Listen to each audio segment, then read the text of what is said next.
puncak-puncak kreatif dalam berkesenian seorang Bimo Wiwohatmo. Bimo Wiwohatmo dikenal sebagai tokoh penggiat budaya seni tari yang sampai saat ini masih eksis dalam bidangnya. Bimo Wiwohatmo dikenal sebagai seniman tari yang membawa seni tari ke ruang-ruang publik. Baginya seni tari tidak harus di panggung saja, tapi juga bisa ditampilkan dalam ruang yang lebih luas di mana saja. Bahkan tidak terkait dengan tempat dan waktu yang ada.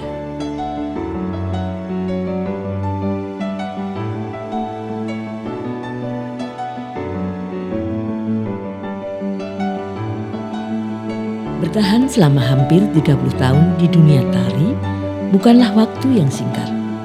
Namun karena kecintaannya, Bimo Wiwohatmo tetap dan selalu setia menggeluti dunia tari.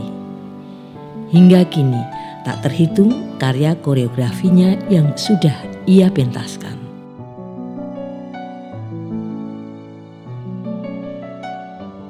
Memang dari awal saya secara serius, artinya menekuni tari kemudian secara serius. Dari awal memang saya tidak memilih untuk menjadi penari. Jadi barangkali ini keberangkatan saya dalam disiplin seni rupa, jadi lebih ke penciptaan. Itu sejak awal. Artinya ketika saya memasuki atau belajar secara serius di Pak Bagong di Padepokan itu di tahun 79. Itu saya sudah bereksperimen, karya saya waktu itu pertama kali kubus-kubus di Purna Budaya waktu itu. Jadi untuk sejak awal memang saya tidak memilih untuk menjadi penari. Walaupun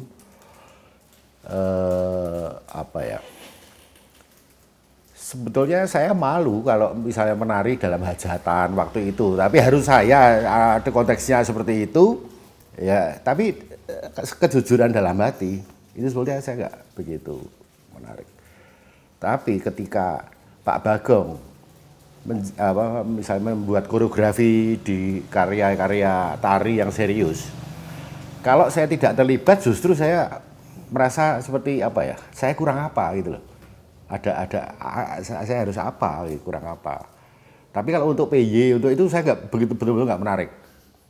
Ya. Dari awal seperti itu. Jadi lebih ke penciptaan sebetulnya saya memilih di sana. Artinya bahwa dalam penciptaan itu perasaan saya seperti saya melakukan melukis atau membuat dulu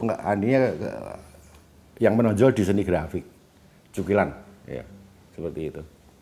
Jadi lebih ke penciptaan itu sejak awal memang saya memilih di soal penciptaan.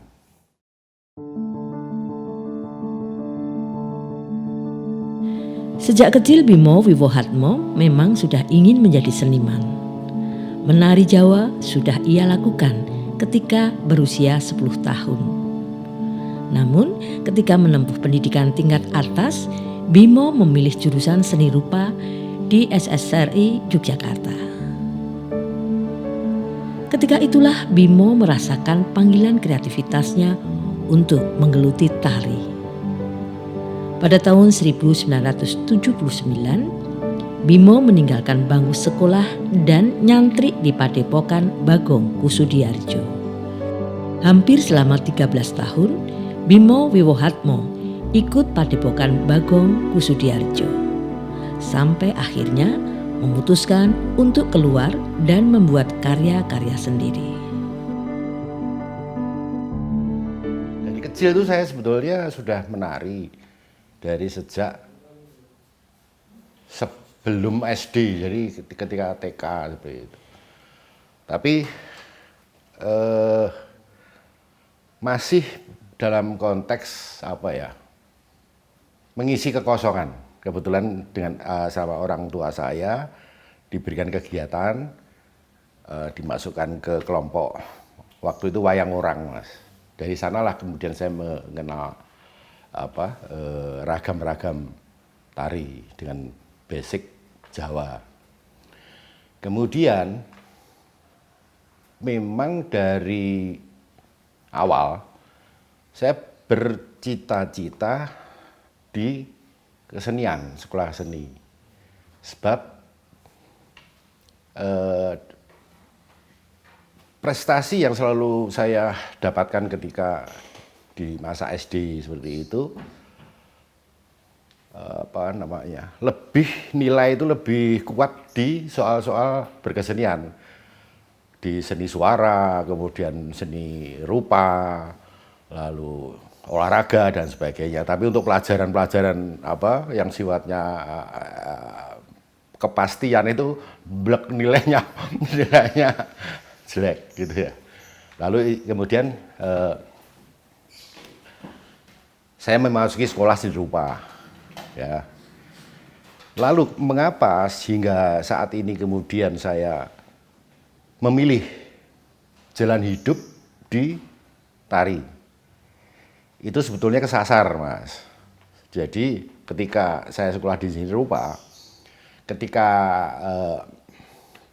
ujian itu saya selalu ada halangan, usus buntu, kemudian harus menunggu 1 tahun lagi, kemudian waktu itu kemudian tabrakan, kecelakaan ya, sehingga pas ujian terus itu, ujian sekolah, sehingga setelah selesai keluar dari rumah sakit, menunggu waktu 1 tahun lagi itu kan kosong sekian bulan gitu. Pas Padepokan Bagong Kussudiarto itu membuka semacam padepokan ya, semacam pelatihan di sana, pelatihan kesenian. Saya mengisi waktu di situ untuk menunggu tahun berikutnya untuk ujian di seni rupa. Lalu ketika selesai pendidikan di padepokan yang pada waktu itu 6 bulan 1 kali setiap angkatan. Setelah selesai lalu saya digondeli, dipanggil sama Pak Bagong. Bim, tubuhmu itu tubuh penari. Sekarang ngapain kamu sekolah seni rupa? Kalau mau gambar catku oke, katanya. Catnya banyak, kanvas juga ada, tapi jangan pakai yang baru, yang lawas-lawas gitu. Nah, tapi lama-lama karena kemudian di dalam soal tari itu saya semakin terisi oleh wawasan dan sebagainya, kok ternyata sama saja ya ini sekolah justru mengenai sikap berkesenian dan sebagainya saya terisi oleh beliau daripada saya sekolah di seni rupa di formal seperti itu. Nah, itulah kemudian perkembangannya saya memilih di tari, sebab bagi saya sama saja, hanya medianya yang lain, yang berbeda. Ini tubuh, yang satu garis.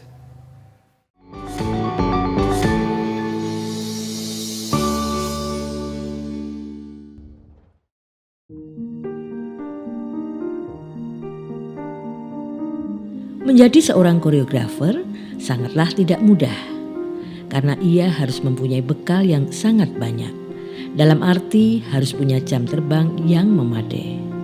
Hal tersebut disadari benar oleh Bimo Wiwohatmo.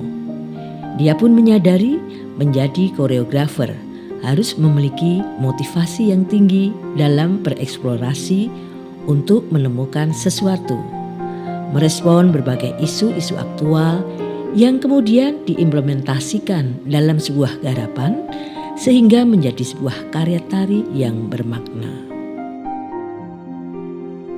Karya tari pertama Bimo adalah komposisi No dan dilanjutkan dengan Kubus-Kubus pada tahun 1985. Hasil koreografinya memang menawarkan inovasi baru karena ia sangat senang bereksperimen dalam sisi visual panggung. Latar belakang pendidikannya di seni rupa pun tak lenyap begitu saja, justru memperkuat karya-karya koreografinya. Ya, Bimo itu dia belajar di Padepokan sejak tahun 1979. Dia sengaja belajar ke sini belajar berkesenian, belajar beradab, dan belajar segala sesuatu yang berhubungan dengan kesenian. Nah, kemudian dia memberanikan diri berproses sebagai seniman dan tidak pernah mengenal norma-norma baku di dalam dunia keseniannya itu. Nah, dia menemukan dirinya sendiri itu dengan karya-karya tarinya antara lain Black Dick Dot, komposisi nol, kubus-kubus, dan sebagainya. Karya-karyanya Bimo ini tidak pernah mengenal norma, paugeran yang sudah dikenal oleh masyarakat. Dia menemukan dirinya sendiri. Misalnya tari Black Dick Dot itu, inspirasinya Bimo itu kan ketika melihat situasi di pabrik itu. Nah, dia menciptakan tari Black Dick Dot dengan musik serba kaleng itu. Kemudian komposisi nol. Komposisi nol itu nol itu kan awal gitu. Kemudian kubus-kubus. Itulah Bimo Wiwohatmo yang sekarang menjadi fenomena di dalam penciptaan karya-karya tarinya itu.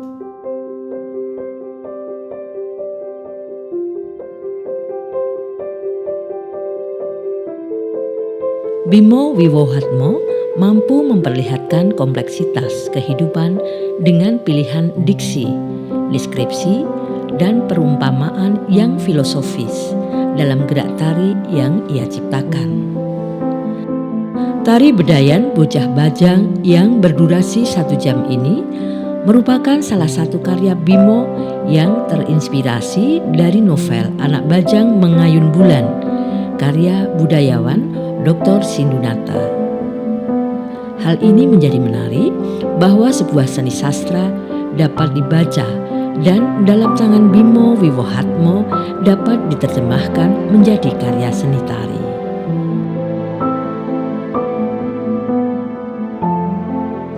Yang terakhir, saya menggarap berpijak dari novelnya Sindunata. Dari Anak Bajang Mengayun Bulan, kemudian saya interpretasikan menjadi Bedoyo, lalu judulnya Bedayan Bocah Bajang. Nah, sepertinya kok ini mendapat respon atau tanggapan yang sampai ke telinga saya bahwa mengalihwahanakan dari sebuah novel ke seni pertunjukan, bahwa penciptanya sendiri Romo Sindu itu waktu itu juga berkomentar bahwa ini menarik seperti itu. Artinya ada respon tanggapan-tanggapan yang lebih banyak dan saya dengar ada respon-respon tentu ada yang positif dan ada yang mengkritik, dan yang saya dengar justru kritikan itu. Kalau pujian ya disyukuri gitu aja, tapi untuk kritik itu ya yang kemudian menjadikan saya sebuah renungan, atau artinya bahwa tanggapan respon seperti itu saya lebih banyak di karya yang terakhir kemarin, Bocah Bajang, Bedayan Bocah Bajang.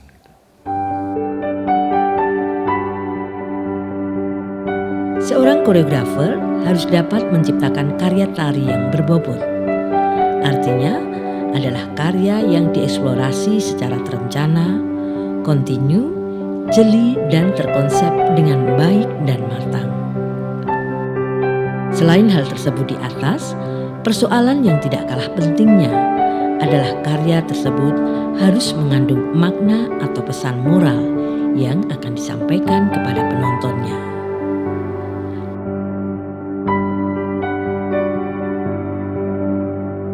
Hal tersebut ia buktikan ketika ia menciptakan karya tari kolaborasi bertajuk Hamemayu Hayuning Bawono pada tahun 2016 yang disuguhkan oleh peserta International Folk Dance Festival bersama seniman lokal. Hamemayu Hayuning Bawono merupakan filosofi kehidupan dari kebudayaan Jawa. Frasa ini memiliki makna memperindah keindahan dunia, atau bisa juga diartikan sebagai upaya melindungi keselamatan dunia, baik lahir maupun batin.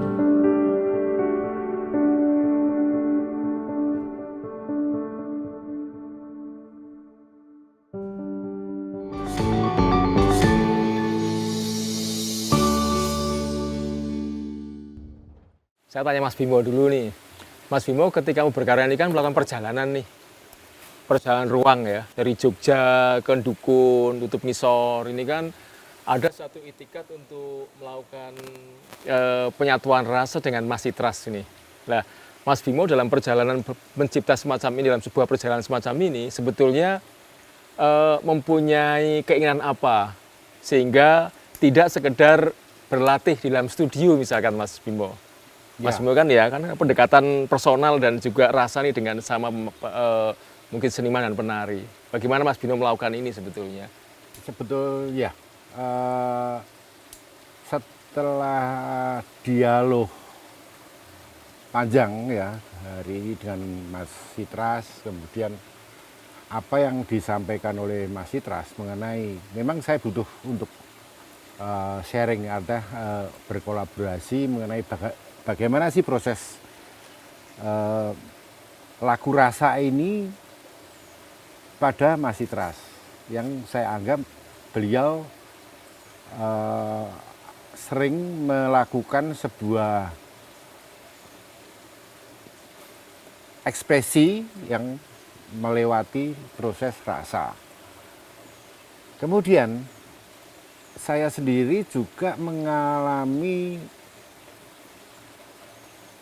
karena saya tari ya, jadi mengenal juga teknik tari secara tubuh dan sebagainya, sudah mengenal ragam, sudah mengenal jenis-jenis rasa gerak dan sebagainya. Itulah kemudian saya ingin berinteraksi dengan Mas Sitras itu untuk bagaimana mengenai rasa ini menurut Mas Sitras. Nah, dengan penjelasannya saya pikir kesimpulan saya, mungkin betul atau salah nanti tolong kita diskusikan kembali, bahwa sebuah olah rasa tadi yang diungkapkan oleh Mas Sitras, bahwa di sana ada pikir, kemudian ada rasa, kemudian ada nafsu. Ini semua akan bisa terjadi dengan tentu dengan keharmonisan, merasakan seperti itu, bahwa ketika sudah kita lepaskan semua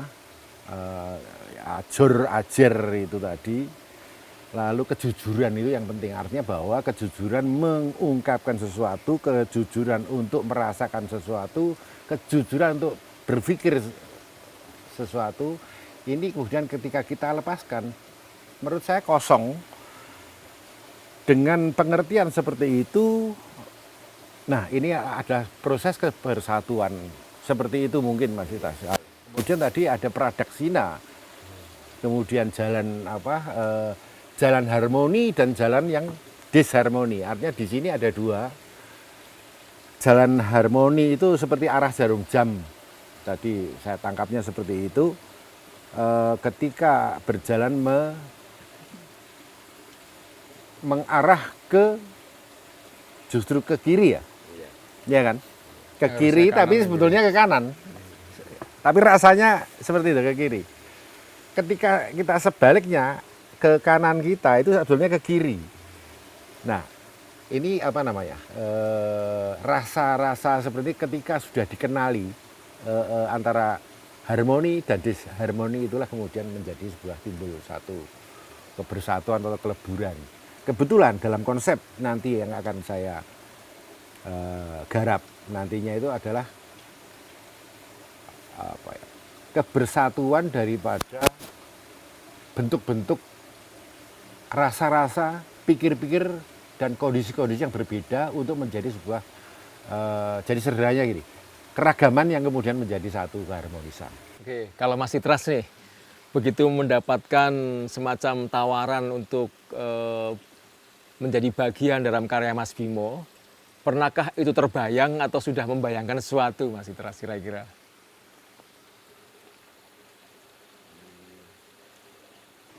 Jadi ketika saya dihubungi oleh Mas Bimo itu, ya tetap saya gagap ya mau ngapain. Tapi karena saya itu memang rasa ya rasa itu yang kita akan bawa ke sana seperti itu.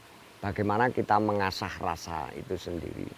Karena seperti konsep saya bahwa sebuah pertunjukan itu pertunjukan yang panggung misalnya. Itu memang perasaan yang ditransfer ke audien, ke penonton.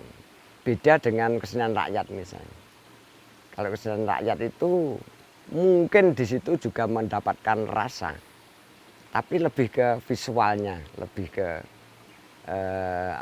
tontonannya. Tapi kalau ketika di atas panggung itu tidak ada rasa yang menjadi intisari dari pertunjukan itu, ya akan tidak bisa meracuni penonton, tidak bisa mempengaruhi penonton, tidak bisa membawa penonton ikut masuk dalam perasaan kita, dalam panggung kita.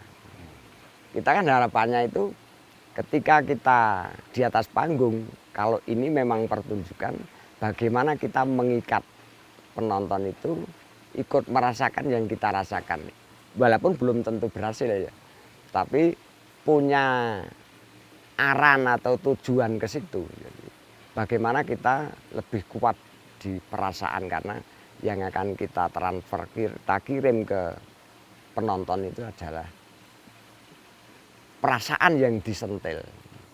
Tapi gini Mas Gus, untuk merasa gini, karena dalam konteks kali ini itu adalah yang ini membahas yang itu ya, yang dekat besok ini kan.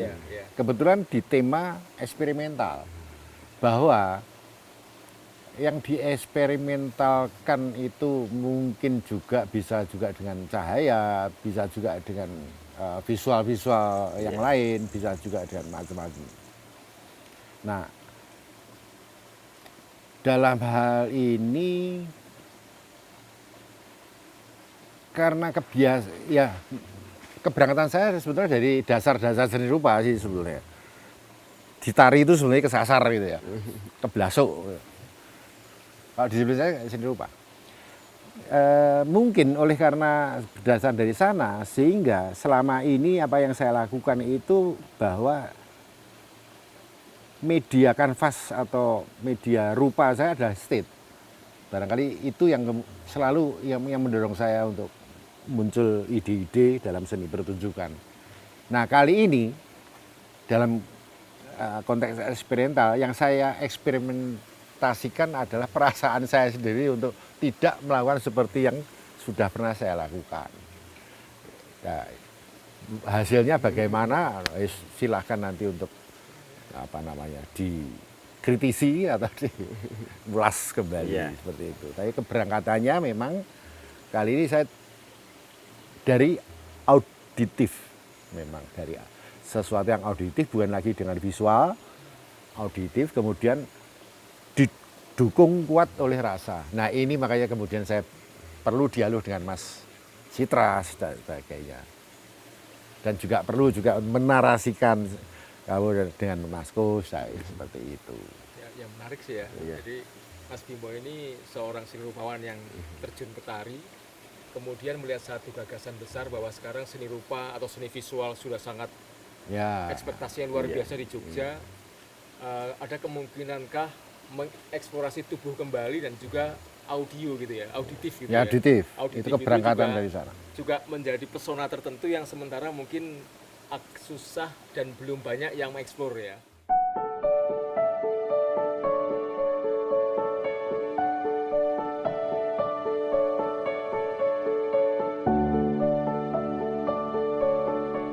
Bimo Wiwohatmo adalah salah satu penari yang kokoh berpijak pada tradisi Jawa.